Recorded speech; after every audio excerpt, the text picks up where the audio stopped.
धन्यवाद Yeshu, thank you Jesus, glory God. जो था, जो है, जो आने वाला है, आइए प्रार्थना में जाए। सर्वशक्तिमान, जीवित और सामर्थ्य अनुग्रहकारी दयालु परमेश्वर, एक बार फिर से हम आपके चरणों में आते हैं। धन्यवाद देते हैं कि आपने अब तक संभाला, बचाया, रक्षा किया, सहायता किया, मदद किया।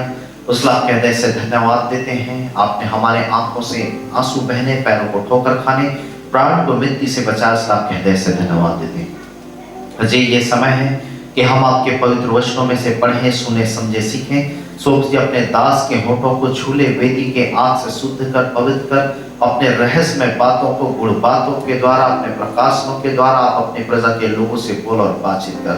होने दीजिए हर एक वचन जो आज के समय बोया जाता है वो आपकी ओर से होने पाए। सारा वचन आपके प्रकाशन में बदल जाए और जो लोग परमेश्वर आपके पवित्र वचन सुनते हैं, ये वचन उनके जीवन में 30 गुना, 60 गुना और 100 गुना फल लाने वाला हो सके।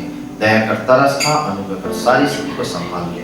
हम सारा आदर महिमा इस जलाल गौरव हम आपको देते हैं, यीशु के नाम से प्रार्थना मांगते हैं, आमीन।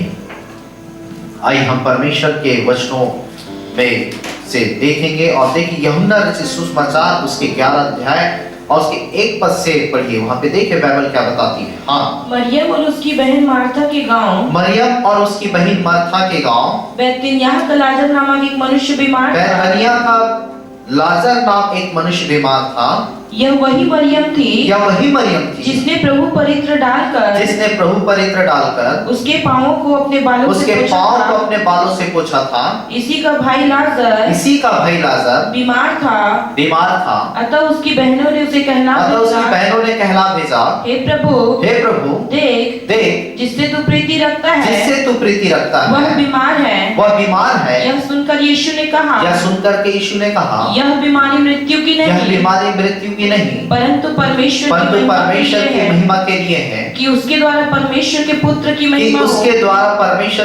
की महिमा हो। यीशु मार्था और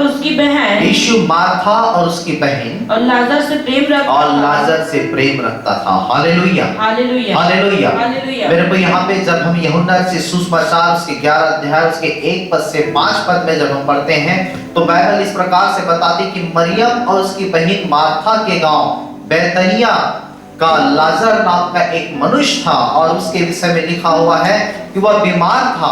और यह वही मरियम थी जिसने यीशु मसीह के पांव में इत्र को डाल करके अपने बालों से पोंछा था और लाजर इसी मरियम का भाई था। और बाइबल बताती है, वचन में लिखा हुआ है, जब ये लाजर बीमार पड़ा और तब इन दोनों बहनों ने यीशु मसीह के पास संदेश भेजा कि हे प्रभु, जिससे आप प्रीति रखते हैं वह लाजर बीमार पड़ा हुआ है। और यह सुनकर के यीशु मसीह ने कहा, ये बीमारी मृत्यु की नहीं परंतु परमेश्वर की महिमा के लिए है और जिससे कि इसके द्वारा परमेश्वर के पुत्र की महिमा हो। और बाइबल बताती 5 पद में, यीशु मार्था और उसकी बहन और लाजर से प्रेम रखता था। और मेरे को जब ये बातें जब हो गई तब यीशु मसीह जो है उससे तुरंत उस बैतनिय्याह को जाना था, किंतु वह 2 दिन और ठहर गया। और बाइबल बताती, वचन में लिखा हुआ है कि यीशु मसीह कहता है कि आओ हम यहूदिया को चले। और तब चेले कहने लगे, हे प्रभु, आपको अभी थोड़े समय पहले यहूदी लोग आपको पथरवाह करना चाह रहे थे और आप फिर उधरी यहूदिया की ओर जाना चाहते हैं। और तब कुछ चेले कहने लगे, अरे देखो ये यहूदिया की ओर जा रहा है, खुद मार खाएगा और हमें भी मार खिलाएगा। और तब यीशु मसीह अपने चेलों को कहता है, मेरा मित्र सो रहा है और मैं उसे जगाने जाता हूं। और तब चेले समझ नहीं पाए और चेले यह सोचने लगे कि लाजर जो है सो रहा है और हम जाकर उसे जगाएंगे, किंतु यीशु मसीह ने साफ कहा कि लाजर मर चुका है। और तब बाइबल बताती, वचन में लिखा हुआ है कि 15 पद में लिखा है, और मैं तुम्हारे कारण आनंदित हूं कि मैं वहां नहीं हूं, जिससे तुम विश्वास करो, परंतु अब आओ हम उसके पास चलें। और तब थोमा जो है वह कहने लगता है कि आओ हम भी उसके साथ मरने चलें। और बाइबल बताती है, मेरे को 4थे दिन जब यीशु मसीह उस बैतनिय्याह के गांव में जब पहुंचता है तब बाइबल बताती, वचन में लिखा हुआ है, तब उसी लाजर की बहन मार्था जो है वह यीशु मसीह के पास आकर के कहने लगती है कि हे प्रभु, यदि तू यहाँ होता तो मेरा भाई कदापि ना मरता। और अब भी मैं जानती हूँ कि जो कुछ तू परमेश्वर से मांगेगा परमेश्वर तुझे देगा। यीशु ने उनसे कहा तेरा भाई जी उठेगा। और तब मार्था उससे कहने लगती है, हे प्रभु मैं जानती हूँ कि अंतिम दिन में पुनरुत्थान के समय वह जी उठेगा। यीशु ने कहा पुनरुत्थान और जीवन मैं हूँ, जो कोई मुझ पर विश्वास करता है यदि मर भी जाए तो अभी वह जी उठेगा। और यदि वह जीवता है तो मुझ पर विश्वास करता तो अनंत काल तक ना मरेगा। और तब फिर को बाइबल बताती है, तब 27 पद में लिखा हुआ है, मार्था कहने लगती है, हे प्रभु हाँ मैं विश्वास करती हूँ कि परमेश्वर का पुत्र मसीह जो जगत में आने वाला है वह तू ही है। और ये बातें होने के पश्चात थोड़े देर के पश्चात उसकी छोटी बहन मरियम आती है और वो भी कहने लगती है कि हे प्रभु यदि तू यहाँ होता तो मेरा भाई नहीं मरता। और तब बाइबल बताती वचन में लिखा हुआ है, वहां कई सारे यहूदी लोग जो हैं वह उस परिवार को शांति देने के लिए आए हुए थे। और तब उन सारे लोगों को जो शांति देने आए हुए थे उनको देख करके बाइबल बताते यीशु मसीह उदास हो जाता है, वह व्याकुल हो जाता है। और वचन में लिखा हुआ है जब व्याकुल और उदास हो जाता तब यीशु मसीह उन दोनों बहनों से कहता है कि तुमने लाजर को कहाँ पे रखा हुआ है। और तब वो दोनों बहनें कहने लगती है प्रभु चल करके देख ले। और जब 35 पद को पढ़ी वहां पे देखे बाइबल क्या बताती, हाँ यीशु रोया और यीशु रोया तब यहूदी कहने लगे, बस वहां पे लिखा हुआ है 35 पद में कि जैसा ही यीशु मसीह उस स्थान में पहुंचता है जहां पे लाजर को रखा गया था, बाइबल बताती यीशु मसीह तरस से भर गया, यीशु मसीह दया से भर गया। और वचन में लिखा हुआ रोया। और जब रोया तब यहूदी लोग कहने लगते हैं कि देखो यह कितना उस लाजर से प्रेम रखता था। किंतु कुछ लोग कह रहे हैं कि देखो क्या ये अंधों को दृष्टि दिया, लंगड़ों को चलाया, तो क्या यह भी नहीं करता कि यह लाजर ना मरता। और ये सारी बातें होने के पश्चात यीशु मसीह कहता है कि कब्र में से पत्थर को हटाओ। और वचन में लिखा हुआ है मेरे को, जैसे यीशु मसीह कहता है कब्र में से पत्थर हटाओ, और वचन में लिखा हुआ उसके बहने कहने लगते हे प्रभु से मरे 4 दिन हो गए और अभी उसके लाश से बदबू भी आती होगी। और तब यीशु मसीह ने कहा, मैंने कहा था कि यदि तुम विश्वास करोगे तो परमेश्वर की महिमा को देखोगे। हालेलुया। और बाइबल बताती है वचन में लिखा हुआ है तब उन्होंने पत्थर को हटाया। और तब यीशु मसीह आंखें उठा करके वह प्रार्थना करता और कहता है हे पिता मैं तेरा धन्यवाद करता हूँ कि तूने मेरी सुन ली, और मैं जानता हूँ कि तू सदा मेरी सुनता है। और परंतु जो भीड़ यहाँ आसपास खड़ी है उनके कारण मैं यहाँ कहा और कि वे विश्वास करें कि तूने मुझे भेजा है। और मेरे को बाइबल बताती यह कह करके यह प्रार्थना करके यीशु मसीह बड़े शब्द से पुकारता है और कहता है हे लाजर बाहर निकला। हालेलुया। और जैसा ही यीशु मसीह कहता है हे लाजर बाहर निकला, वचन में लिखा हुआ है लाजर जो हाथ पांव से जो बंधा हुआ था कफन के द्वारा वह मुर्दों में से वह जी उठता है। हालेलुया। वो कब्र में से बाहर आ जाता है और जो 4 दिन का मरा हुआ था यीशु मसीह ने उसे जीवित किया। हालेलुया। हालेलुया।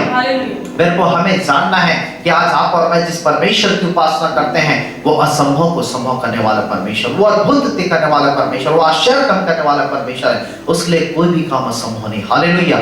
जब आप और मैं जब परमेश्वर से प्रेम रखते हैं वो आपके और मेरे लिए वह कुछ भी करने के लिए तैयार हो जाता है। वो ऐसा हमारा प्रेमी परमेश्वर है। हालेलुया। और इसलिए चाहिए कि हम भी उस परमेश्वर से प्रेम रखें, क्योंकि बाइबल बताती है हमने उससे प्रेम नहीं रखा किंतु उसने हमसे पहले प्रेम किया। हालेलुया। एक ऐसा ही मैं एक कहानी आपको सुनाना चाहता हूं।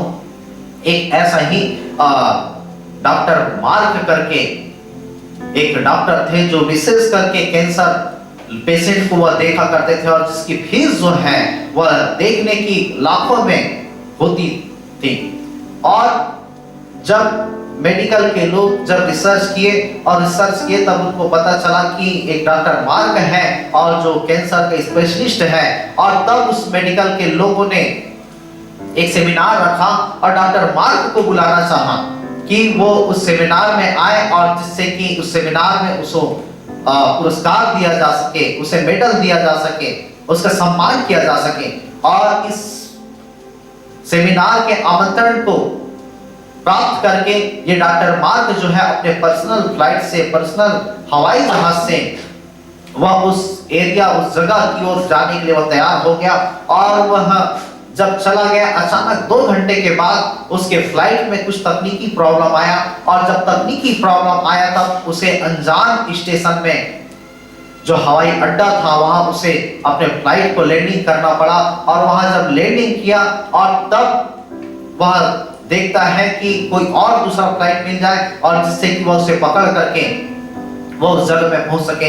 लेकिन जब वहां एयरपोर्ट में पता किया गया तो उस जगह में जाने के लिए वो फ्लाइट जो है 8 घंटे विलंब था, 8 घंटे लेट था, और तब वो कई सारी सुविधाओं को खोजने लगा, और तभी उसे एक टैक्सी वाले मिला, और टैक्सी वाले से जब उन्होंने बात किया तब टैक्सी वाले ने कहा, साहब उस जगह पे जाने के लिए हमको 8 घंटा हाईवे से लग सकता है, और यदि हम जंगल के रास्ते से जाएं तो हम 4 घंटे में वहां पहुंच सकते हैं।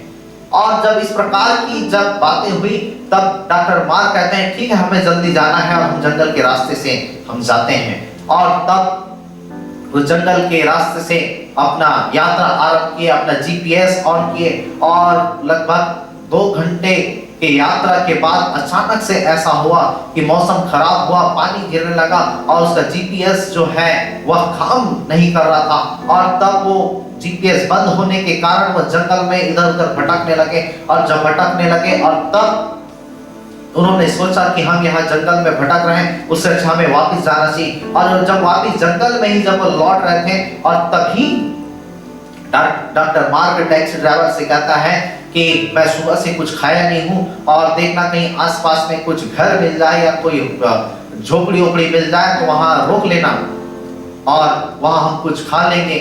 और इस प्रकार से तब थोड़े देर के पश्चात एक घर दिखाई दिया जो झोपड़ी के समान था।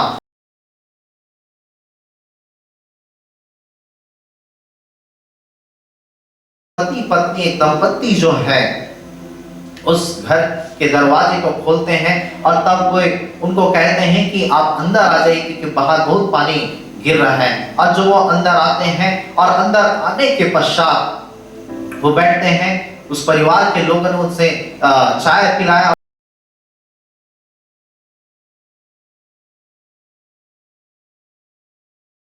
और खाना का प्रबंध किया गया। और खाना प्रबंध करने के टाइम वो परिवार जो है उस खाना के लिए प्रार्थना कर रहे थे, लेकिन ये डॉक्टर मार्क जो है ये इन सारी बातों में ये विश्वास नहीं करता था। वो क्योंकि वैज्ञानिक तकनीकियों में वो ज्यादा विश्वास करता था क्योंकि वो स्वयं डॉक्टर था। और तब प्रेयर खत्म हुआ ही तभी पीछे से आवाज आने लगा और कोई बच्चा चिल्लाने लगा, और जब बच्चा चिल्लाने लगा और तब डॉक्टर मार्क कहता है ये आवाज किसकी आ रही है, और तब वो परिवार के लोग बताते कि हमारा बच्चा है और वो बीमार है।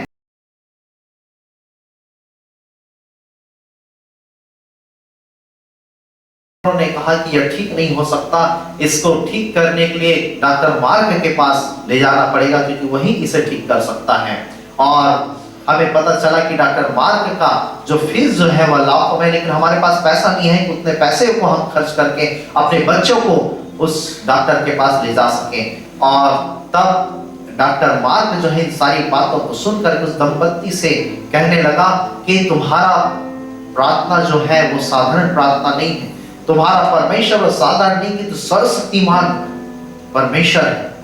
और देखिए मुझे यहाँ पहुंचाने के लिए उसने मेरे फ्लाइट को खराब कर दिया, मुझे यहाँ पहुंचाने के लिए उसने पानी बरसा दिया, और हम जंगल में भटकते भटकते आप तक आ गए, और मैं ही वो डॉक्टर मार्क हूँ जिसे तुम अपने सामने बैठे हुए देख रहे हो। और तब इस बातों को सुन करके वो दंपत्ति बहुत ही आनंदित हुए, और तब उन्होंने डॉक्टर ने उस परिवार से कहा कि तुम इसे मेरी गाड़ी में बैठाओ और मैं इसका इलाज करूंगा। और तब डॉक्टर उसे अपने यहाँ ले आए, उसका इलाज किया, और वह बच्चा जो है वह पूरी रीति से ठीक हो गया, चंगा हो गया। और तब डॉक्टर मार्क ने अपने मन को बदल लिया,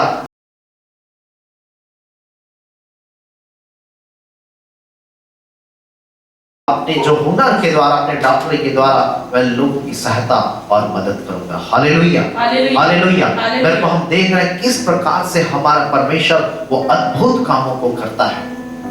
और जो परिवार अपने बच्चे के इलाज के लिए वो विचलित हो रहे थे, परेशान हो रहे थे, वो परमेश्वर उस परिवार की प्रार्थनाओं को सुना, उसने फ्लाइट को खराब कर दिया, उसने उस बारिश को भेज दिया कि डॉक्टर मार्क उस परिवार तक पहुंच सके और बच्चा चंगा को पा सके। हालेलुया। आज मेरे पास आपको और मुझको जानने की जरूरत है, आज हम जिस परमेश्वर की उपासना करते हैं वो असंभव को संभव करने वाला परमेश्वर, वो अद्भुत रीति करने वाला परमेश्वर है। वो अपने प्रजा के लिए, अपने लोगों के लिए, अपने बच्चों के लिए वो कुछ भी कर सकता है। हालेलुया।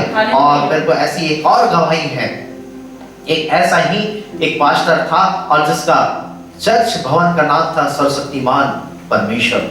और एक दिन ऐसा हुआ कि एक विश्वासी जो है वो अपने जिंदगी के परेशानी को लेकर के वह बहुत ही विचलित था, परेशान था, वह बहुत ही तनाव टेंशन में था और वो ऐसा निर्णय ले लिया कि इससे अच्छा ये है कि मैं आत्महत्या करके मर जाता हूं, जिससे मेरी सारी तकलीफ परेशानी दूर हो जाएगी। और जब इस प्रकार से जब उसने विचार लिया, जब इस प्रकार से उन्होंने निर्णय लिया और तब वो परमेश्वर से प्रार्थना करता है, प्रभु यदि आपकी इच्छा है तो आप मुझे कोई चिन्ह दिखाइए, यदि आप मुझे बचाना चाहते हैं तो फिर मैं आत्महत्या कर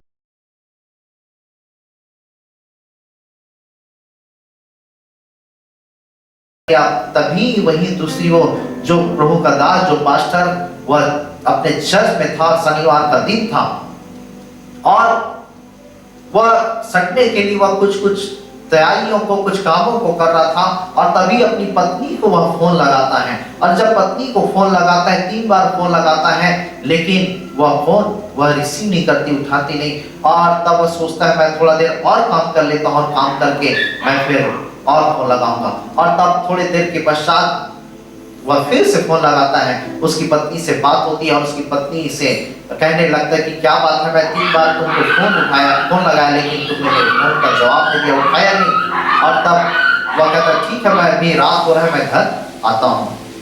और तब वो घर चला गया और घर जाने के बाद दूसरे दिन संडे था, संडे तैयार होकर के मीटिंग में आए, संडे आराधना उन्होंने लिया और संडे आराधना होने के बाद जब सोमवार का दिन आया और जब सोमवार का दिन आया तब उस व्यक्ति ने फोन लगाया जो आत्महत्या करने के लिए तैयार था, मरने के लिए।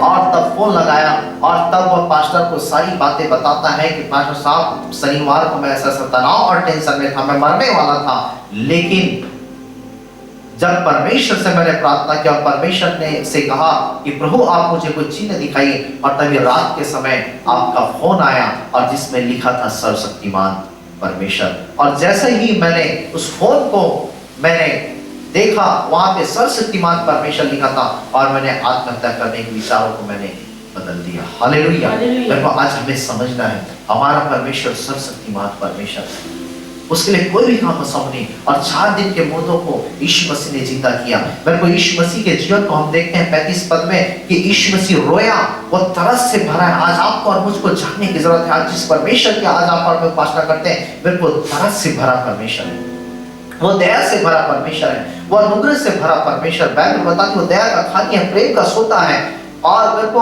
वो आपको और मुझको प्रेम रखता है। आज हमें जानने की जरूरत है। लाजर कोई यीशु मसीह का रिश्तेदार नहीं था, ना तो उसका परिवार था, ना तो कोई सगा संबंधी था, लेकिन बाइबल बताती है यीशु मसीह उस बहनों के ऊपर तरस खाया कि एक ही एकलौता इसका भाई है लाजर और अब वो भी दुनिया में नहीं रहा। और यीशु मसीह वहां पे रोता है, आंसू बहाता है।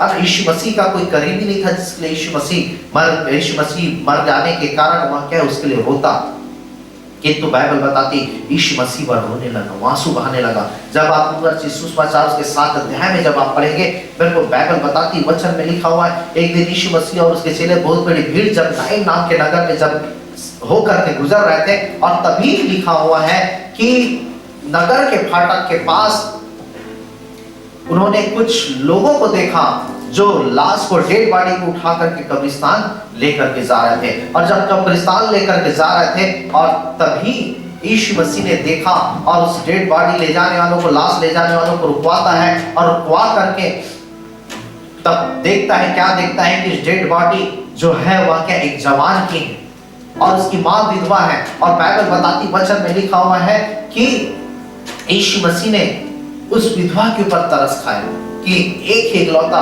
बेटा था और वो भी क्या मर चुका है, और तरस खाया। और यीशु मसीह ने उस जवान के हाथ को पकड़ करके कहता है कि हे जवान मैं तुझसे कहता हूं उठ।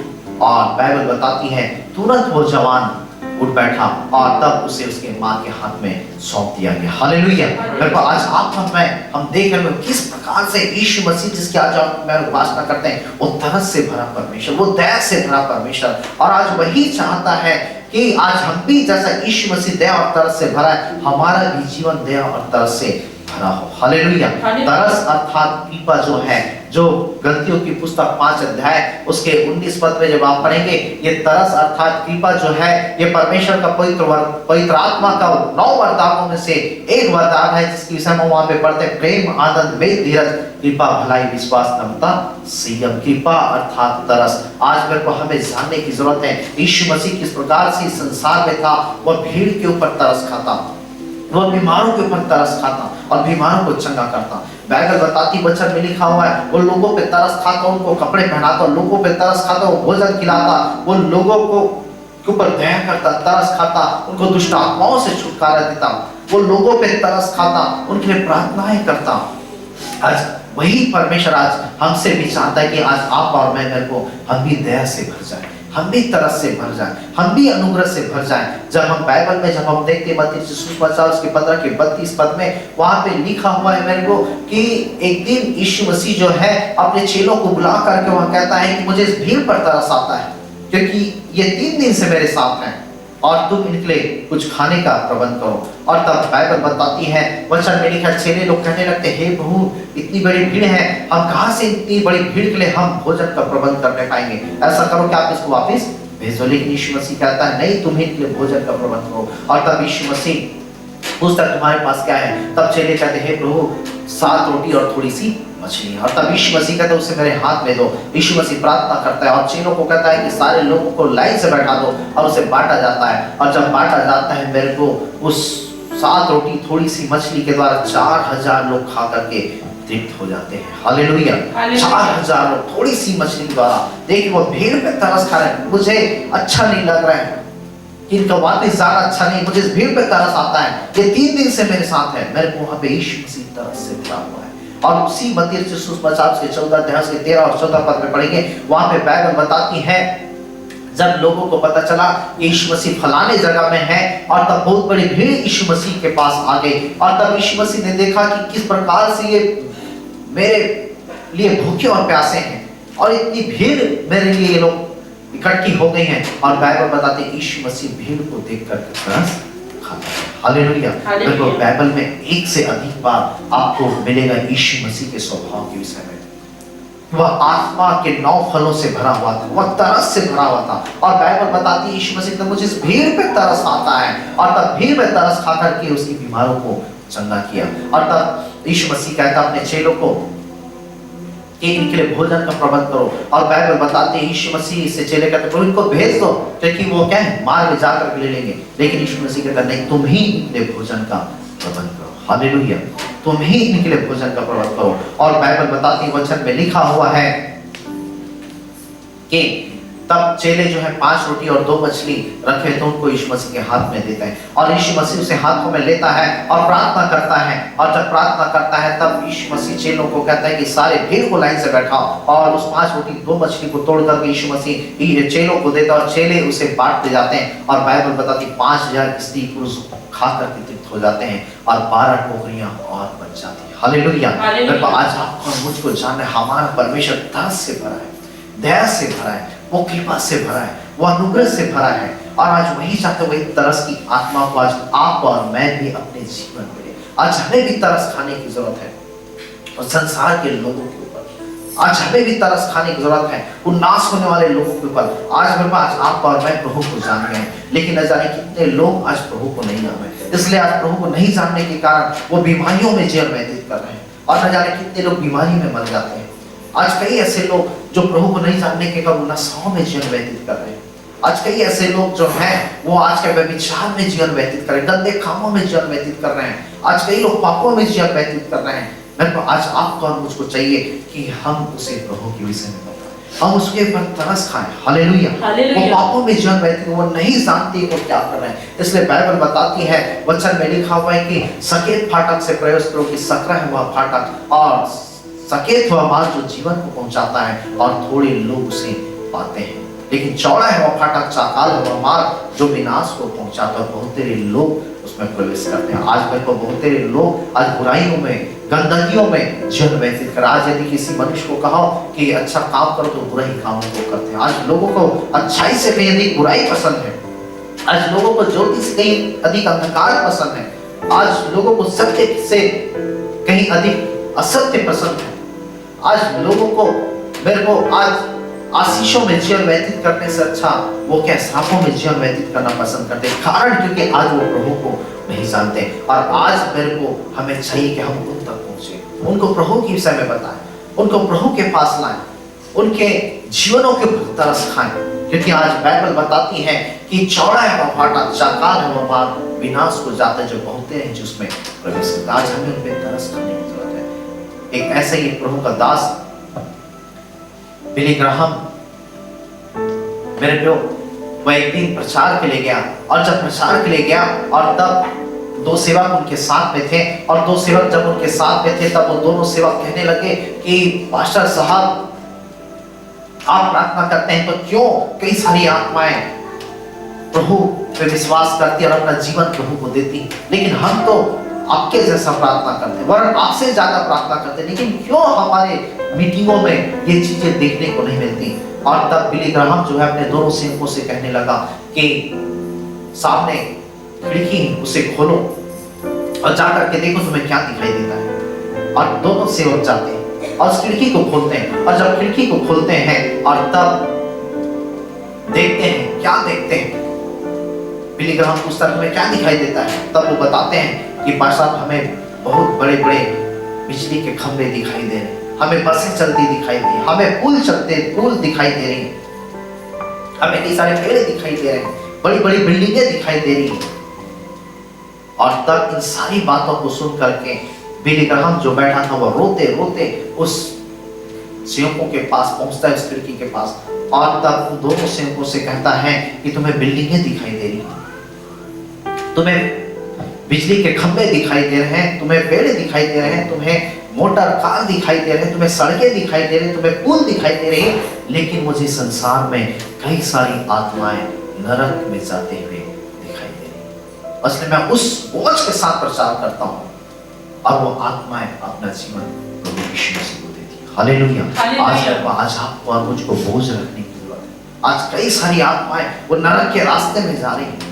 आज कई सारी आत्माएं मेरे को वो भटक रही हैं, वो नाश हो रही हैं, और कितने लोग मर जा रहे हैं। आज मेरे को चाहिए संसार जो के पास सुसमाचार की जरूरत है। आज हमें संसार में सुसमाचार सुनाने की जरूरत है। एक हवाई जहाज में मेरे को जब आप देखते हैं उसमें 180-200 से अधिक लोग एक हवाई जहाज में बैठते हैं, और उस पहले जो ड्राइव कर रहा है, चला रहा है, उसके हाथों में रहता है कि उस हवाई जहाज को सही दिशा में लेकर के जाना।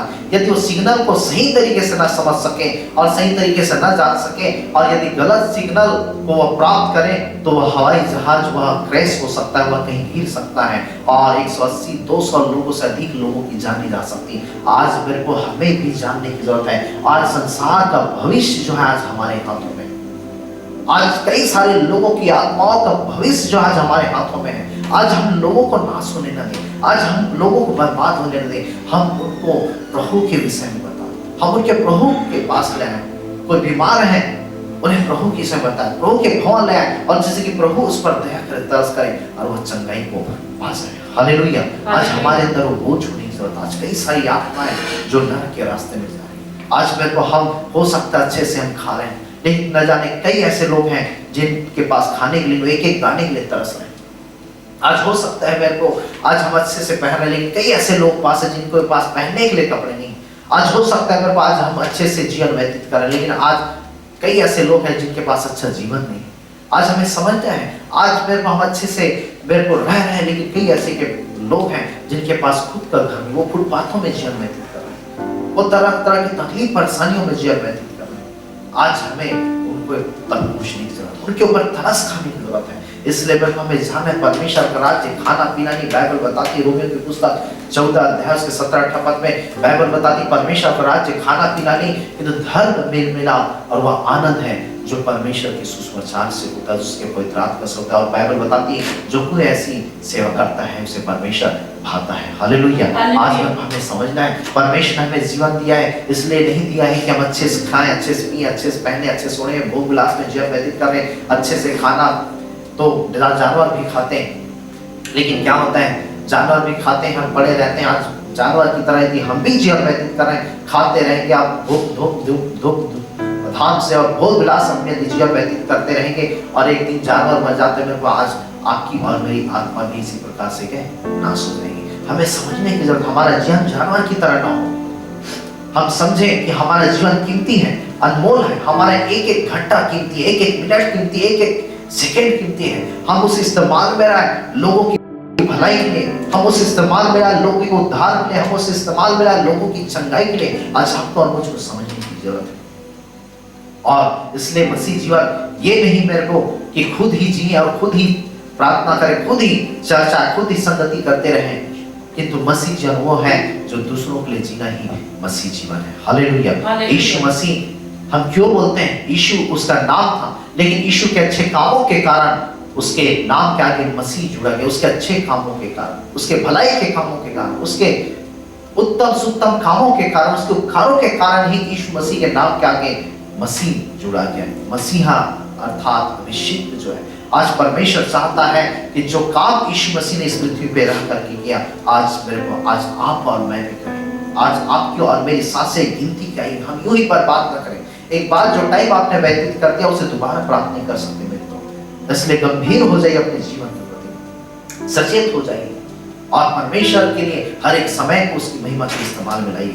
एक ऐसा ही प्रभु का दास D.L. मूडी, उसकी गवाही है, एक दिन एक होटल में वह खाना खाने के लिए गया और जब खाना खाने के लिए गया और तब परमेश्वर से बातचीत करते ही इसे सुसमाचार सुना।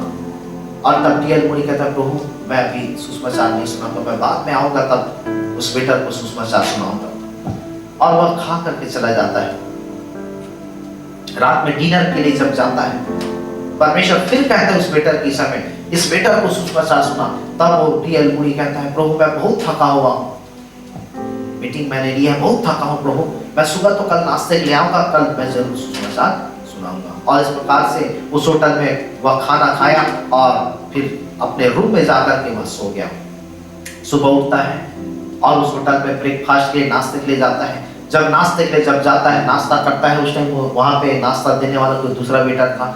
और तब नाश्ता करने के बाद उस नाश्ते के पैसे को जब कैश काउंटर में पेड करने पटाने के लिए जब जाता है, पैसा पेड करता है, पेड करने के बाद उस कैश काउंटर वाले से पूछता है कि कल मैं यहाँ रात में खाना खाया था और एक नौकर जो है, एक वेटर जो मुझे खाना दिया था वो दिखाई नहीं दे रहा है। और तब वो कैश काउंटर में बैठा व्यक्ति वह कहता है कि साहब क्या बताऊं, कल की रात वह नौकर, वह वेटर जो है आत्महत्या करके मर गया। साहब मैं क्या बताऊं, कल की रात वो वेटर आत्महत्या करके मर गया। और तब D.L. मूडी बहुत पछताता है, वह रोने लगता है, वो चीखने लगता है, चिल्लाने लगता है। शायद मैं इस वेटर को कल की रात में सुसमाचार सुना देता तो शायद वो वेटर नहीं मरता। आज वो मर गया तो मेरे ही कारण वो मर गया, मेरे कारण वो मर गया। मैं पहले इसको प्रभु की सब बता देता तो शायद वो उसकी आत्मा बच जाती और वह जीवन को पा जाता। मेरे को आज आपको और मुझको भी जानने की जरूरत है। आज आपको और मुझको भी परमेश्वर कई जगहों में रखा। आज हम काम कर रहे हैं, जिस जगह व्यवसाय कर रहे हैं, जिस जगह बिजनेस कर रहे हैं, जिस जगह हम अपने कामों को कर रहे हैं, मेरे को कई ऐसे लोग हैं जो प्रभु को नहीं जानते। यदि आज आप और मैं उस जगह काम कर रहे हैं, यदि उन लोगों को यदि हम सुसमाचार नहीं सुनाते और वे आत्माएं नाश होती हैं, मेरे को बाइबल बताती है वचन में यदि कोई पापी व्यक्ति नाश हो तो उनका लेखा मैं तुझे से। आज जिस जगह हम रह रहे हैं, यदि वहां के लोग यदि प्रभु को नहीं जान रहे हैं और यदि हम उसे सुसमाचार नहीं सुनाते, यदि वो आत्माएं नाश हो जाती हैं, परमेश्वर कहता है कि मैं उनका लोगों का लेखा मैं तुझे से लूंगा। आज मेरे को हमें समझने की, हमें तरस खाने की जरूरत है, हमें दया से भरने की जरूरत है। उस तरस की आत्मा के लिए हमें प्रार्थना करने की जरूरत है, परमेश्वर से मांगने की जरूरत है, प्रभु हमें वो तरस की आत्मा दे, वो दया की आत्मा दे जो यीशु मसीह आपके अंदर था। मेरे को बाइबल बताती, वचन में लिखा हुआ है यिर्मयाह के विषय में हम देखते हैं, यिर्मयाह कहता है कि क्या ही भला होता कि मेरा सिर जल ही जल और मेरी आंखें आंसुओं का सोता होता, मैं नित्य उन मारे हुए लोगों के लिए रोता रहता। मेरे यिर्मयाह के जीवन को हम देख रहे हैं, इसलिए रोने वाले भजनकर्ता के रूप में उसे जाना जाता है। वो क्या प्रार्थना करे, क्या ही भला होता कि मेरा सिर जल ही जल और मेरी आंखें आंसुओं का सोता होता और मैं नित्य उन मारे हुए लोगों के लिए रोता रहता। मेरे सिर जल ही जल, मेरी आंखें आंसुओं में सोता होगा। अभी यिर्मयाह नहीं मरा, अभी यिर्मयाह को नहीं मारा गया, लेकिन यिर्मयाह उन मारे हुए लोगों के लिए वो रो रहा है। यिर्मयाह की जेब में तकलीफ नहीं, यिर्मयाह की जेब में समस्या नहीं, लेकिन यिर्मयाह मेरे को वह उस मारे हुए लोगों के लिए रो रहे हैं। आज हमें भी दूसरों के प्रति दर्द रखने की जरूरत है, हमें भी दूसरों के प्रति तरस रखने की जरूरत है, वेदनाओं को रखने की जरूरत है, दया को रखने की जरूरत है। हम नहम्याह के जीवन को हम देखते हैं, बाइबल बताती है जब नहम्याह को पता चला कि परमेश्वर के लोग बंधुआई में हैं और यरूशलेम में जो परमेश्वर का भवन है उसका फाटक जला हुआ है, उसकी सरपनाह टूटी हुई है, और बाइबल बताती है, वचन में लिखा हुआ है, नहम्याह रोने लगता है कि परमेश्वर के लोग बंधुआई में हैं। नहम्याह जो है रोने लगता है कि परमेश्वर के फाटक जले हुए, उसकी सरपनाह टूटी हुई है।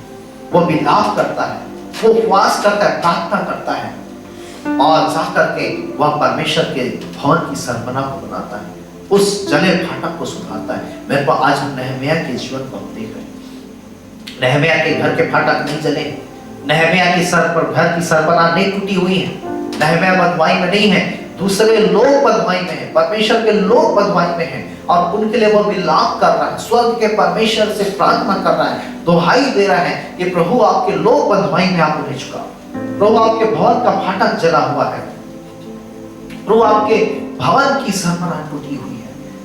वो विलाप कर रहा है, प्रार्थना कर रहा है। नहम्याह को तकलीफ नहीं, किंतु वो औरों के लिए वो प्रार्थना कर रहा है। मेरे को आज आपको और मुझको जानने की जरूरत है, हमें दूसरों के ऊपर तरस करने की जरूरत है, हमें दूसरों के ऊपर अनुग्रह करने की जरूरत है।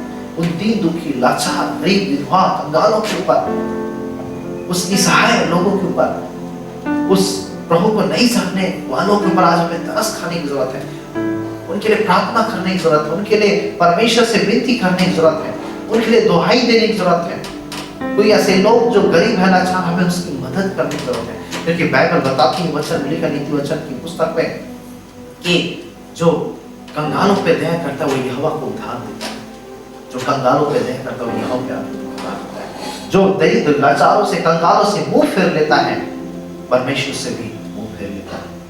मेरे को आज आपको और मुझको जानने की जरूरत है, यदि हम सक्षम हैं, यदि हम किसी की सहायता करते हैं, मदद करते हैं, तो मेरे को जब हम दूसरों की सहायता मदद करते हैं, परमेश्वर हमारी सहायता मदद करता है। हालेलुया। जैसे कि बाइबल बताती है, वचन में लिखा हुआ है, मेरे को आज आपके और मेरे धन कोई काम आने वाले नहीं, आपके और मेरा घमंड कोई काम आने वाला नहीं, आपके और मेरे जो ये रुतबा जो है कोई काम आने वाला नहीं है, आपका और मेरा ये प्रॉपर्टी हमको स्वर्गीय स्थान नहीं लेकर के जा सकता, किंतु आपके और मेरे जीवन में जो हम भलाई के कामों को करते हैं वही हमें एक अच्छे स्थान में लेकर के जा सकता है। हालेलुया। जैसा कि मत्ती सुसमाचार उसके 25 अध्याय में जब हम पढ़ते हैं, बाइबल बताती, वचन में लिखा हुआ है कि जब मनुष्य का पुत्र अपनी महिमा में सिंहासन पे आएगा, तो जैसे चरवाहा भेड़ और बकरियों को अलग अलग कर देता है, वैसे धर्मी और अधर्मी को अलग अलग करेगा, और धर्मियों से कहेगा, मैं भूखा था तुमने मुझे खाना खिलाया, मैं प्यासा था तुमने मुझे पानी पिलाया, मैं बीमार था तुम मुझसे मिलने गए, मैं जेल खाने में था तुमने मेरी सुधि ली, मैं निर्वस्त्र था तुमने मुझे वस्त्र पहना। तब ये धर्मी लोग कहेंगे, हे प्रभु कब हमने आपको भूखा देखा और आपको खाना खिलाया, हे प्रभु कब हम आपको प्यासा देखा और आपको पानी पिलाया, हे प्रभु कब हम आपको बीमार देखा आपसे मिलने गए, कब हमने आपको जेल खाने में देखा आपकी सुधि ली, कब हमने आपको निर्वस्त्र देखा और आपको वस्त्र पहना। तब धर्मी कहेंगे, जो मेरे धर्मियों से परमेश्वर कहेगा, यीशु मसीह कहेगा, जो मेरे छोटों में से छोटों किसी एक के साथ करते हैं वह मेरे साथ करते हैं, जो मेरे छोटों में से छोटों किसी एक के साथ करते हैं वह मेरे साथ करते हैं। अर्थात कोई भूखा है हम उसे खाना खिलाते हैं, मेरे को हम उसे खाना नहीं खिलाते हैं, प्रभु को खाना खिलाते हैं। कोई प्यासा है उसे पानी पिलाते हैं, उसे पानी नहीं पिलाते हैं, प्रभु को पानी पिलाते हैं। कोई निर्वस्त्र है, हो सकता है हमारे पास कई सारा वस्त्र हो और जिसे हम यूज ना करते हैं, यदि उस वस्त्र को यदि हम दे देते हैं तो हम उसके पहनने से उसकी निर्वस्त्रता ढकती है, उसकी निर्वस्त्रता नहीं, किंतु प्रभु की निर्वस्त्रता मेरे को आज हमको और मुझको समझने की जरूरत है। परमेश्वर जो तुम मेरे छोटों में छोटों किसी एक के साथ किए, तुम मेरे साथ किए। और उस धनियों को परमेश्वर कहेगा, हे मेरे पिता के धन्य लोगों, उस अनंत राज के वारिस हो जाओ जिससे मेरे पिता ने जगत की उत्पत्ति से पहले तुम्हारे तैयार किया गया। हालेलुया। और धनियों से कहेगा, मैं भूखा था तुमने मुझे खाना नहीं खाया, मैं प्यासा था तुमने मुझे पानी नहीं पिलाया, मैं बीमार था तुम मुझसे मिलने नहीं गए, मैं जेल खाने था और तूने मेरी सुधि नहीं ली, मैं निर्वस्त्र था तुमने मुझे वस्त्र बनाया, मैं परदेशी था तुमने मुझे अपने घर में नहीं ठहराया। तब अधर्मी लोग कहेंगे, हे प्रभु कब हमने आपके ऐसा देखा और आपके साथ अच्छा बर्ताव नहीं किया।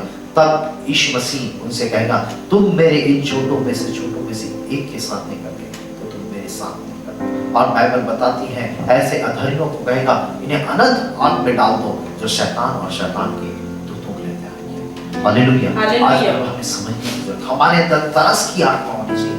तरस की आत्मा के लिए हमें प्रार्थना करने की जरूरत है, हमें दुहाई देने की जरूरत है, प्रभु हमें वो तरस की आत्मा दे। यदि हम एलिया के विषय में हम देखें, एलिया के विषय में लिखा है, देखिए जब आप याकूब की पुस्तक उसके 5 अध्याय उसके 16-17 पद में वहां पे देखिए क्या लिखा है। हाँ, इसलिए तुम आपस में एक दूसरे और बाइबल क्या बताता है, इसलिए तुम आपस में एक दूसरे के सामने अपने अपने पापों को मान लो, अपने अपने पापों को मान लो और एक दूसरे के लिए प्रार्थना करो, और एक दूसरे के लिए प्रार्थना करो जिससे चंगे हो जाओ, जिससे तुम चंगे हो जाओ। वचन में लिखा हुआ है, इसलिए तुम आपस में, वचन में लिखा हुआ है, एक दूसरे के सामने अपने अपने पापों को मान लो और जिससे तुम चंगे हो जाओ। लिखा है एक दूसरे के लिए, एक दूसरे के लिए प्रार्थना करो, एक दूसरे के सामने अपने पापों को मान लो जिससे तुम चंगे हो जाओ। आज क्यों लोगों को चंगाई नहीं मिल पाता, क्यों लोगों को छुटकारा नहीं मिल पाता, क्यों लोगों को उसके मांगी चीजें क्यों नहीं मिल पाती? क्योंकि आज आप और मैं हम एक दूसरे के सामने अपने अपराधों को मानना नहीं चाहते, हम एक दूसरे के लिए प्रार्थना करना नहीं चाहते। लेकिन बाइबल बताती है एक दूसरे के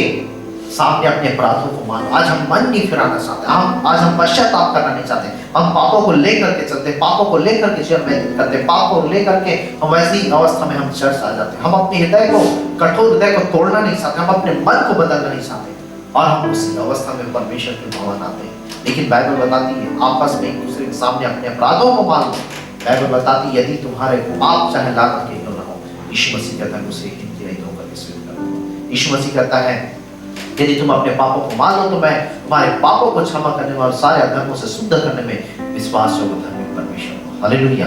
आज मेरे को क्यों चंगाई नहीं मिल पा रही? क्योंकि आज हम पापों को मानना नहीं चाहते, हम एक दूसरे के लिए प्रार्थना करना नहीं चाहते। किंतु बाइबल बताती है हमें एक दूसरे के लिए प्रार्थना करने की जरूरत है। और देखिए जब हम नीचे पद में जब हम पढ़ते हैं वहां पे जिससे तुम चंगे हो जाओ। हाँ, धर्मी जन की प्रार्थना के प्रभाव से बहुत कुछ हो सकता है। धर्मी जन के प्रार्थना के प्रभाव से बहुत कुछ हो सकता है। एलिया भी तो हमारे समान दुख सुख भोगी मनुष्य था। और बाइबल बताती है एलिया भी तो हमारे समान दुख सुख भोगी मनुष्य था। हाँ। और उसने गिड़गिड़ाकर प्रार्थना की, उसने गिड़गिड़ाकर प्रार्थना की कि मेघ न बरसे, कि मेघ न बरसे, और 3.5 वर्ष तक, और 3.5 वर्ष तक भूमि पर मेघ नहीं बरसा, भूमि पर मेघ नहीं बरसा। फिर उसने प्रार्थना की, तो आकाश से वर्षा हुई, फिर आकाश से वर्षा हुई और भूमि फलवंत हुई। और भूमि फलवंत हुई। बाइबल बताती है एलिया भी हमारे समान दुख सुख भोगी मनुष्य था। बाइबल बताती है और दुख सुख भोगी मनुष्य मतलब हमारे जैसे इंसान था, उसके बीच में दुख तकलीफ परेशानी आते थे। किंतु बाइबल बताती है उसने प्रार्थना किया और आसमान क्या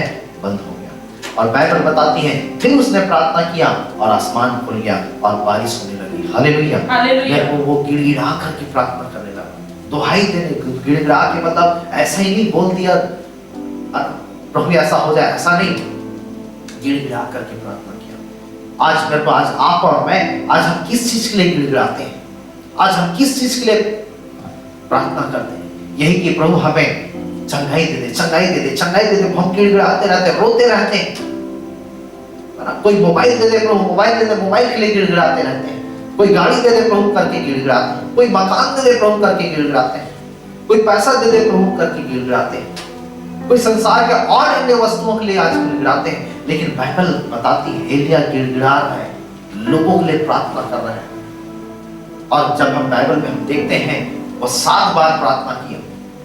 जब अराम देश में अकाल पड़ा, बाइबल बताती है वचन में लिखा हुआ है कि देखा उसने कि किस प्रकार से भूमि सूख चुकी है, फसलें उत्पन्न होना बंद हो गए, पशु जानवर मर रहे हैं, भूखे मर रहे हैं। और बाइबल बताती है कि मनुष्य जो है अकाल की चपेट में है और बाइबल बताती है, वचन में लिखा है एलिया उनके लिए प्रार्थना कर रहे हैं। प्रभु ये कैसी स्थिति, लोग मर रहे हैं, भूमि सूख चुकी है, और प्रार्थना करता है और अपने चेले एलीशा को बोलता है जाकर के देख कर कुछ दिखाई दे देता है, नहीं देता।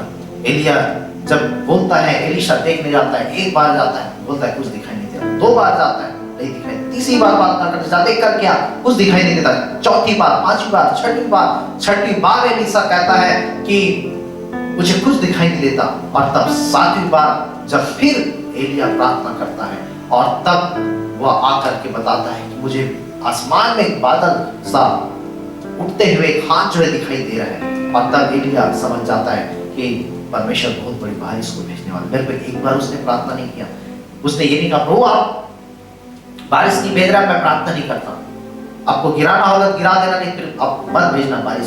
वो कुड़कुड़ाया नहीं, एक बार नहीं, दो बार नहीं, 7 बार उसने प्रार्थना किया। हालेलुया, लोगों की भलाई के लिए, लोगों की उन्नति के लिए वो दुहाई देता रहा कि प्रभु बारिश को भेज, बारिश को भेज, बारिश को भेज। आज मेरे को हमें भी समझने की जरूरत, आज हमारा भी जीवन दूसरों के लिए भलाई के लिए इस्तेमाल है। इसलिए बाइबल बताती खाना पीना ही हमारा जीवन नहीं, हम स्वार्थ में जीवन व्यतीत न करें, हम अपने मतलब में जीवन व्यतीत न करें कि हम खाएं दूसरे भूखे रहें, हम अच्छा पहने दूसरे फटे हाथ में रहें, हम अच्छे से रहे दूसरे भले घर से बेघर रहें। मेरे को हम दूसरों की भलाई के लिए दुहाई दें, दूसरों के लिए भलाई के लिए हम प्रभु से विनती करें, प्रार्थना करें। वो तरस की आत्मा आज आपके और मेरे अंदर होने की जरूरत है, कलीसिया के अंदर होने की जरूरत है, तब कहीं जाकर के लोग जो नाश हो रहे हैं उनके जीवन बचाया जाएगा, वो लोग उद्धार हो पाएंगे। यीशु मसीह के जीवन को हम देखते जब आप इब्रानियों की पुस्तक को पढ़िए और उसके 5 अध्याय 7, 8, 9 पद को वहां पढ़िए और वहां पे देखिए बाइबल क्या बताती है। हाँ, इब्रानियों की पुस्तक 5 अध्याय 7, 8, 9। हाँ, यीशु ने अपनी देह में रहने और मेरे को बाइबल बताती है यीशु ने अपनी देह के रहने के दिनों में ऊंचे शब्द से पुकार कर, वहां पे बाइबल क्या बताती है, यीशु ने अपने देह के दिनों में ऊंचे शब्द से पुकार कर, एक बार नहीं, 2 बार नहीं, बाइबल बताती पुकार कर कहने का मतलब एक बार प्रार्थना करके छोड़ दिया ऐसा नहीं। बाइबल बताती है यीशु ने अपने देह के रहने के दिनों में पुकार कर, हाँ, और आंसू बहा कर उससे जो उसको मृत्यु से बचा सकता था, प्रार्थनाएं और विनती और भक्ति के कारण उसकी सुनी गई। पुत्र होने पर भी उसने दुख उठाकर आज्ञा माननी सीखी। वहां पे मेरे को बाइबल बताती है, ध्यान से सुनिए, वचन में लिखा हुआ है यीशु भी अपने देह के में जब था, लिखा हुआ है उसने प्रार्थना किया परमेश्वर से, 1 बार नहीं, 2 बार नहीं, 3 बार नहीं, 4 बार नहीं, 5 बार नहीं। बाइबल बताती पुकार कर उसने प्रार्थना किया, आंसू बहा कर उसने प्रार्थना किया, विनती किया, और उससे किससे, जो उसको मृत्यु से बचा सकता था। मेरे को बाइबल बताती है, वचन में लिखा है यीशु मसीह जब गतसमनी के बगीचे में था, 26 में जब पढ़ेंगे वहां पे लिखा है गतसमनी के बगीचे में था, और उसे मालूम था कि थोड़ी देर के पश्चात सिपाही आने वाले हैं और मुझे पकड़ करके ले जाएंगे और मुझे लोगों के पापों के लिए गिरफ्तार किया जाएगा। उसे सब कुछ मालूम था कि मेरे पीठ में 39 कोड़ा मारा जाएगा, मेरे सिर में कांटों का मुकुट रखा जाएगा, मेरे हाथ पैर के लिए ठोक दिए जाएंगे, मेरे पंजर में भाला वो मार दिया जाएगा। उसे अपने मृत्यु की समय सब कुछ पता था। उन्हीं बातों को सोच करके वो व्याकुल हो रहा था, परेशान हो रहा था। यदि आपको आपकी मृत्यु की समय पता चल जाए कि 10 दिन के बाद आपकी मौत है, तो मेरे को आप बहुत व्याकुल हो जाएंगे, परेशान हो जाएंगे। 10 दिन के मरने वाला 5 ही दिन में मर जाएंगे, क्योंकि आपको मौत के विषय में जब पता चल जाएगा तो आप खाना नहीं खाएंगे, आपका ध्यान बार बार अपनी मृत्यु की ओर जाते जाएगा और भी आपकी तबीयत जो है खराब हो जाएगी। और यीशु मसीह के जीवन को हम देखते हैं, यीशु मसीह उसी परिस्थितियों से गुजर रहा था, वो सारी बातों को जानता था, और इसलिए बाइबल बताती वो उस बातों को सोच करके विचार करके वह व्याकुल हो गया, बेचैन हो गया, और गतसमनी के बगीचे में पहुंचा तो बाइबल बताती है उसके पसीने जो है लहू के बूंदों की तरह भूमि पर चिपक रहा था। आप देखते हैं जब कहीं किसी का हाथ कट गया, कहीं पैर कट गया, लहू का बूंद कैसा टपकता है, वैसे यीशु मसीह का पसीना जो है लहू की बूंदों की तरह गतसमनी के बगीचे में टपक रहा था। और प्रार्थना कर रहा था कि हे प्रभु हो सके तो ये कटोरा मेरे सामने से हटा दे। हे पिता हो सके तो ये कटोरा मेरे सामने से हटा दे, फिर भी मेरी इच्छा नहीं तो तेरी इच्छा पूरी हो। ये कटोरा क्या है? ये हम सबों के अधर्मों का पाप का जो बलिदान जो यीशु मसीह को देना था। ये कटोरा क्या है?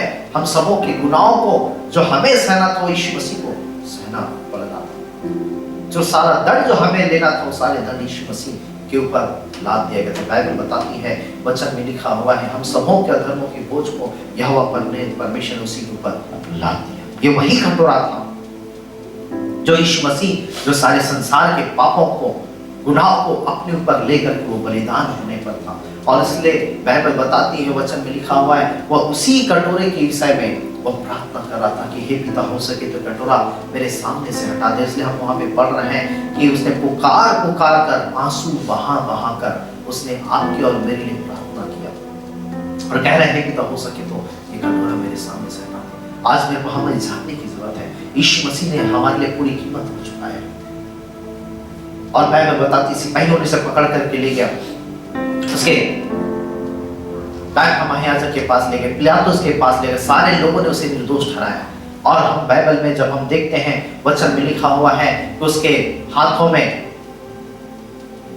बांध दिया गया और एक खूंटे से उसे क्या कस दिया गया और उसकी आंखों में पट्टी बांध करके, वचन में जब हम पढ़ते हैं, उसे तमाचा मारते हैं और कहते हैं कि तू कोई सकता है तो किस बता तुझे किसने मारा। लेकिन बाइबल बताती है वह सताया गया, फिर भी वह सहता रहा, जैसे भेड़ी ऊन कतरने के समय चुपचाप और शांत सारे दुखों को सहता रहा। आप सोचिए यदि कोई तमाचा मार दे आपको कैसा लगेगा।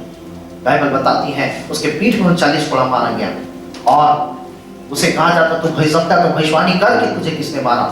लिखा हुआ है उसका घोड़ा जो है जब उसे लगता था पीठ जो है छलनी के समान, इसके खातिर आज आपके और मेरे पापों के खातिर, आपको और मुझको बचाने के लिए, आज हम जैसे स्वार्थी अधर्मियों को बचाने के लिए उसने 39 को रखा है। पीठ छलनी के समान हो, एक बार यदि थोड़ा मार दिया जाए तो उसमें कई सारे नोकीले चीज, धारदार चीज और जंजीरों में कई सारे नोकीले लोहे जो जड़े रहते थे, एक बार यदि मार दिया जाए 50 ग्राम 100 ग्राम मांस मिल जाता था।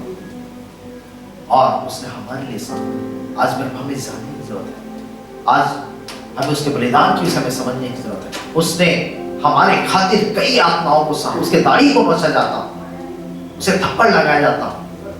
आप सोचिए यदि आपके सिर के बाल में यदि छोटा सा बच्चा खींच देता आपको कितना दर्द होता है। लेकिन यीशु मसीह के ऊपर क्या बीता, उसके दाढ़ी को नोचा गया, वो सारा चीज सहता रहा, आंसू बहाते रहा, पुकारते रहा, पुकार पुकार करके दुहाई देता रहा।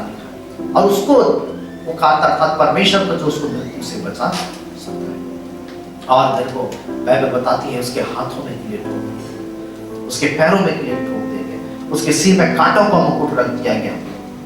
और बाइबल बताती है यीशु मसीह बहुत खूबसूरत था, लेकिन जब कांटों का मुकुट रखा गया उसकी खूबसूरती बदसूरती में बदल गई। ये आज आप और मैं खूबसूरत हो जाए। आज मेरे को, आज आप और मैं, हम क्रीम लगाते हैं, पाउडर लगाते हैं, आईना देखते हैं, ब्यूटी पार्लर जाते हैं। मैं मना नहीं करता ब्यूटी पार्लर जाने के, क्रीम पाउडर लगाने के लिए, किंतु आज आपको और मुझको समझना है, हम बार बार आईने के सामने जाते हैं और हम सोचते हैं बहुत खूबसूरत, हम खूबसूरत हैं। लेकिन मेरे को आज आपको और मुझको जान, हमारी खूबसूरती के पीछे किसने कीमत को चुकाया है, किसी ने दाम को चुकाया है। उसकी खूबसूरती बदसूरती में बदल गई कि आज आप और मैं खूबसूरत है। हमें समझने की जरूरत है। हम स्वार्थ में जीवन व्यतीत न करें, हम मतलब में जीवन व्यतीत न करें। और जब क्रूस में टांग दिया गया, उसके पंजर में भाला मार दिया गया और सब कुछ सहने के बावजूद भी यीशु मसीह कहता है, हे पिता ने क्षमा कर, ये नहीं जानते कि क्या करें। वो प्रार्थना कर सकता था, कोई सी घड़ी आग से गिरा, स्वर्ग से आग गिरा, इन लोगों को नाश करते, तबाह करते, बर्बाद करते, लेकिन उसने ऐसा प्रार्थना नहीं किया। सब कुछ सहने के बावजूद भी वह कहता है, हे पिता इन्हें क्षमा कर, ये नहीं जानते कि क्या करें। आज मेरे को हमें समझना है, वो आंसू बहा बहा कर, पुकार पुकार करके वो परमेश्वर से प्रार्थना करने लगा कि हम बच जाए। किंतु आज आप और मैं, हम जीवन देखते हैं तो मैं आज आपकी और हमारी प्राथमिकता क्या रहती है? हम घूमने फिरने को महत्व देते हैं। और जब हमें भवन जाना है हम आराम से पहुंच जाएंगे। यदि चर्च का टाइम 10 बजे है तो हम क्या 12 बजे जाएंगे, 11 बजे जाएंगे। किंतु आपको मालूम होना चाहिए यदि 10 बजे टाइम है, 10 बजे यीशु मसीह अपने वचन के अनुसार से वो पहुंच जाता है। बाइबल बताती खुद वो राजाओं का राजा, प्रभु होने के बावजूद भी वो अपने समय में पहुंच जाता है। किंतु आज हम उससे भी बड़े हो गए कि हम आराम से परमेश्वर के भवन जाते हैं। अरे अभी तो गाना चल रहा होगा, अभी तो आराधना चल रहा, वचन के टाइम जाएंगे। मेरे को जब तक आप आराधना में शामिल नहीं होंगे, आराधना ही वो समय है जहाँ पे आपका हृदय टूटता है, जहाँ पे आप पापों से पश्चाताप करते हैं, जहाँ पे आप अपने पापों को मानते हैं, अंगीकार करते हैं। आपका जो कठोर हृदय है वो सॉफ्ट होता है, नरम होता है, आपका जीवन तैयार होता है, एक उपजाऊ भूमि बनता है। जब उपजाऊ भूमि बनता है तब परमेश्वर का दास जब वचन को सुनाता है, तब वह वचन रूपी बीज आपके हृदय में अंकुरित होकर के 100 गुना फल लाता है। कई बार हम परमेश्वर के भवन में जाने के लिए क्या शर्त रखते हैं, इस संडे तो गए थे, आने वाले संडे जाएंगे, इस संडे घूमने चले जाते हैं। आज हमारी प्राथमिकता किसमें? क्या परमेश्वर के भवन में? क्या परमेश्वर से प्रेम रखने में? उसने हमसे ऐसा प्रेम किया, अपने आप को बलिदान कर दिया, सब कुछ निछावर कर दिया। किंतु आज आप और मैं फिर हम स्वार्थ में जीवन व्यतीत कर रहे हैं, मतलब में जीवन व्यतीत कर रहे हैं। हमारी प्राथमिकता किस चीज में? हम किस चीज को महत्व दे रहे हैं? आज हम चर्च को मिस करके छोड़ करके हम घूम रहे हैं, फिर रहे, शादी छठी ये वो नाना प्रकार की। मैं जाने के लिए मना नहीं करती, पहला स्थान आपके जीवन में परमेश्वर। हम अपने कामों को कर रहे हैं, परमेश्वर के भवन को छोड़ दिए। हम पैसा कमाने में लगे हुए, मेरे को आपका पैसा आपको उधार नहीं दे सकता, आपका पैसा आपको गद्दा दे सकता है लेकिन नींद आपको नहीं दे सकता। आप आज आपको और मुझको समझने की जरूरत है। हम अपने स्वार्थ में जीवन व्यतीत कर रहे हैं। हम परमेश्वर के पास जाने के लिए हम शर्त रखते हैं, तो आप मुझे चंगाई दे देंगे तो फिर मैं क्या आपके भवन जाऊंगी, है ना? पहले से फोन आ जाता है पास्टर के पास, भैया पास्टर साहब हमारा सिर दर्द दे रहा है, हम भवन नहीं आ रहे, हमारा कमर दर्द दे रहा है, हमारा पेट दर्द दे रहा है। पहले से एप्लीकेशन क्या चर्च में क्या पहुंच जाता है। किंतु क्या उसने कहा, उसने क्या ऐसा यीशु मसीह ने शर्त रखा कि ये लोग पवित्र रहेंगे तभी मैं इनके लिए बलिदान करूंगा, ये पवित्र रहेंगे तभी मैं अपनी कुर्बानी? उसने कुछ भी शर्त नहीं रखा। आज आप और मैं परमेश्वर के पास आने के लिए शर्त रखते हैं, परमेश्वर के कामों के लिए शर्त रखते हैं। आज सिर दर्द दे रहे हैं, आज काम आ गया हम नहीं आ पा रहे, आज हम घूमने जा रहे हैं, आज हम भवन नहीं आ पा रहे, आज इतना काम आ गया, आज हम प्रार्थना नहीं कर पा रहे। कई बार हम बहुत सारी शर्तों को रखते हैं, प्रभु आप हमें चंगाई दे देंगे, हम आपके लिए ऐसा करेंगे। मेरे को शर्त रखना छोड़ दो। बाइबल में कई ऐसे लोग हैं जिन्होंने बगैर शर्त के परमेश्वर के काम को किया। पौलुस के जीवन को हम देखते हैं, पौलुस के पेट के दर्द को परमेश्वर ने चंगाई नहीं दिया। बाइबल बताती है उसने परमेश्वर से 3 बार प्रार्थना किया, लेकिन परमेश्वर से कहा मेरा अनुग्रह ही तेरे लिए बहुत है। परमेश्वर क्या उस पौलुस को चंगाई नहीं देता जो कई सारी पत्रियों को लिखा है, चंगा कर सकता था, लेकिन परमेश्वर ने चंगा नहीं किया। मेरा अनुग्रह ही तेरे लिए बहुत। परमेश्वर देख रहा था इसके पेट में तकलीफ है, क्या फिर भी ये मेरे लिए सेवा करने के लिए तैयार है। परमेश्वर मेरे को आज आपके और मेरे जीवन को रखता है। मूसा के विषय में हम देखते हैं, मूसा जो है उतनी भीड़ को, लाखों की भीड़ को मिस्र देश की गुलामी से आजाद किया। किंतु हम देखते हैं कि मूसा के विषय में मेरे प्रियो कि मूसा के जीवन को जब हम देखते हैं तो मूसा तोतला था, वह बोल नहीं पा रहा था, और परमेश्वर ने उसके तोतलेपन को चंगाई नहीं किया। परमेश्वर उसे मिस्र देश से मेरे को आजाद करने के लिए इजरायलियों को इस्तेमाल मिला है। वो तोतला होने के बावजूद भी परमेश्वर ने उसे चंगा नहीं किया, और फिर भी वह परमेश्वर के कामों को किया। आज आपको और मुझको भी समझने की जरूरत है, आज आपको और मुझको मेरे को जानने की जरूरत है। हम शर्त न रखें परमेश्वर के सामने, बगैर शर्त के परमेश्वर के कामों को। हम परमेश्वर से कहते हैं प्रभु आप हमें गाड़ी दे देंगे, हम सेवा करेंगे, आप हमारे लिए ये घर दे देंगे, हम आपके लिए ऐसा करेंगे। मांगों को पहले रखते हैं, लेकिन बाइबल बताता है कि तुम मेरे राज्य और धर्म की खोज करो, ये सारी वस्तु तुम्हें भी मिल जाएगी। हालेलुया। हमें बगैर शर्त के परमेश्वर के कामों को करने की जरूरत है। एग्जाम का दिन आ जाएगा, हम बच्चे के पास, पेरेंट्स के पास बहाने, बच्चे का पेपर आ रहा है, वो चर्च नहीं आएंगे। मेरे पास आपको और मुझको जाने बुद्धि देने वाला परमेश्वर, ज्ञान देने वाला परमेश्वर, समझ देने वाला परमेश्वर। हम अपने बच्चों से सिखाएं कि बच्चे परमेश्वर को प्रथम स्थान अपने जीवन में दें, तब परमेश्वर से बुद्धि देगा, ज्ञान देगा, समझ देगा। आज मेरे को हमें चाहिए कि हम भी तरस से भर जाए। हमारा यीशु मसीह तरस से भरा था, और वचन में गिड़गिड़ा कर, आंसू बहा कर, पुकार करके उसने परमेश्वर से प्रार्थना किया। हालेलुया। आइए हम जब भजन की पुस्तक उसके 84 भजन और उसके 4 पद को, 5 पद, 6 पद को जब आप पढ़ेंगे तो मेरे को वहां पे बाइबल बताती, वचन में लिखा हुआ है 84 के 4-5 पद में कि क्या ही धन्य है जो तेरे भवन में रहते और तेरी स्तुति निरंतर करते रहते हैं। क्या ही धन्य है जिसको जो तुझसे शक्ति पाता है, जिसको सिय्योन की सड़क की सुधि रहती है। और देखो वहाँ पे 6 पद को पढ़ी, वहाँ पे क्या लिखा है? वे रोने की तराई में जाते हुए, वे रोने की तराई में जाते हुए उसको सोतों का स्थान बनाते हैं। फिर बरसात की अगली वृष्टि, और फिर बरसात की अगली वृष्टि, उसमें आशीष ही आशीष सूख जाते हैं। बाइबल बताती है वे रोने की तराई में आते हैं। मेरे पास आपको और मुझको जानना है कि आपकी और मेरी प्रार्थना किसी के जीवन को बचा सकता है। आप अपने जीवन को देखते हैं, जब आप प्रार्थना करते हैं परमेश्वर आपको चंगाई देता है। आप प्रार्थना करते हैं परमेश्वर आपको आशीष देता है। आप प्रार्थना करते हैं परमेश्वर आपके कई सारे कामों को पूरा करता है। आप प्रार्थना करते हैं परमेश्वर आपको नौकरी देता है, उन्नति देता है। तो देखो जब आपकी प्रार्थना में इतनी ताकत है, आपको चंगाई, छुटकारा, आशीष मिल सकता है, तो आपकी प्रार्थना में ताकत है कि आप दूसरों की आत्माओं को भी बचा सकते हैं। आज हमें समझने की जरूरत, हमें प्रार्थना करने की जरूरत है। और हमें जानना है कि मेरे को, आपको और मेरा प्रार्थना करना किसी की जिंदगी को बचा सकता है। आपका और मेरा आंसू बहाना किसी की जिंदगी को बचा सकता है। आपका और मेरा गिड़गिड़ाना किसी की जिंदगी को बचा सकता है। आपका और मेरा दुहाई देना मेरे को किसी की जिंदगी को बचा सकता है। आज हमें समझने की जरूरत है।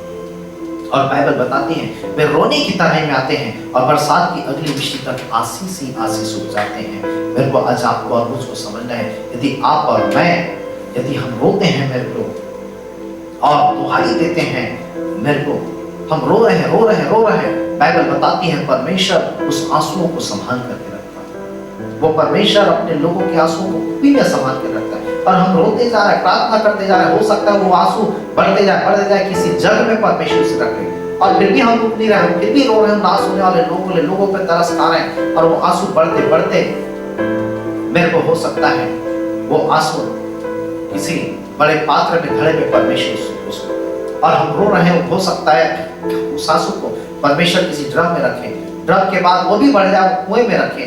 और कुएं में आप देखते हैं, कुएं में कभी आपने देखा कि कोई टैंकर में ला करके पानी लाता है, कभी पानी नहीं लाता। कुआं में सूता होता है, आपसे आपको पानी उबलते रहता है। और जब कुआं भर जाता है तो आप देखते हैं वो पतला सा नाली का रूप लेता है। वही पानी फिर क्या बढ़ते जाते हैं, वो नाला से क्या बड़ा नदी, और नदी से क्या महानदी में वो बदल जाता है। और आप देखते हैं नदियों में क्या होता है, लोग आकर उसमें अपनी प्यास बुझाते हैं। उस नदियों में जानवर अपनी प्यास बुझाते हैं। आज कई सारी नदियों का पानी आज नल कनेक्शन के द्वारा लोगों के घरों में पहुंच रहा, लोग अपनी प्यास बुझाते हैं। आज हमें भी समझ में आता है, जब आप और मैं जब तरस से भर जाएंगे, आंसुओं से भर जाएंगे, गिड़गिड़ाहट से भर जाएंगे, विनतियों से भर जाएंगे, मेरे को परमेश्वर आपके और मेरे आंसू को व्यर्थ जाने नहीं देगा। बहते जाएगा, और यही आंसू इतना बड़ा रूप ले लेगा, बहुत बड़ा महानदी बन जाएगा। और जैसा कि नदियों में लोग आकर अपनी प्यास बुझाते हैं, आज आपके और मेरे जीवन से लोग अपनी प्यास बुझाएंगे। आपके और मेरे जीवन की तरह चलने को पाएंगे, छुटकारे को पाएंगे, आशीषों को पाएंगे, उद्धार को पाएंगे। आज हमें समझने की जरूरत है। आज हमें भी परमेश्वर से प्रार्थना करना है, प्रभु हमें तरस की आत्मा, हमें दया की आत्मा, हमें उस कृपा की आत्मा के फल से भर, कि प्रभु हम भी दूसरों पर तरस खाएं, हम भी तरस खाएं, दूसरों पर अनुभव करें, और परमेश्वर की महिमा हमारे जीवन के द्वारा। आइए हम अपनी आंखों को बंद करें, सिर झुकाएंगे। जीवित सामर्थ्य अनुग्रहकारी दयालु परमेश्वर, हम धन्यवाद देते हैं, आपने पवित्र वचनों को हमसे बोला और बातचीत किया, हमारी अगुवाई किया, हमारी सहायता किया, मदद किया। जिन वचनों को हमने सुना, पवित्र आत्मा प्रभु हमें प्रत्येक सहायता कर, मदद कर, अगुवाई करके होने दीजिए वचन हमें से हृदय में से वो अधिकाई से बचने पाए, 100 गुना फल लाने पाए, और हमें प्रत्येक परमेश्वर आपके पवित्र आत्मा से भर जाए, आपके तरस की आत्मा से भर जाए, आपके दया की आत्मा से भर जाए। होने दीजिए परमेश्वर, जितने लोग इस वचन को सुना, हर एक के जीवन में आपके तरस की आत्मा को उंडेलता हूं परमेश्वर, इसके जीवन आपके तरस की आत्मा को मैं परमेश्वर रिलीज करता हूं परमेश्वर। हर एक लोग आपके दया की आत्मा से भर जाए, और वो खुद अपने लिए नहीं तो दूसरों के लिए जीने वाला उसके, दूसरों के लिए परमेश्वर अपने जीवन को व्यतीत करने वाला उसके, दूसरों पर तरस खाए, अनुग्रह कर जी, और दूसरों की आत्माओं को नासक रहे, आत्माओं को बचाने वाले उसके, अनाथ गरीब लाचारों की सुधि, कंगालों को सुधि करना उसके, हर एक साथ का बल वचन हर एक के हृदय में निकाय से बचता और कार्य करने पाए। हम सारा आदर नहीं इस यीशु के नाम से, आमीन।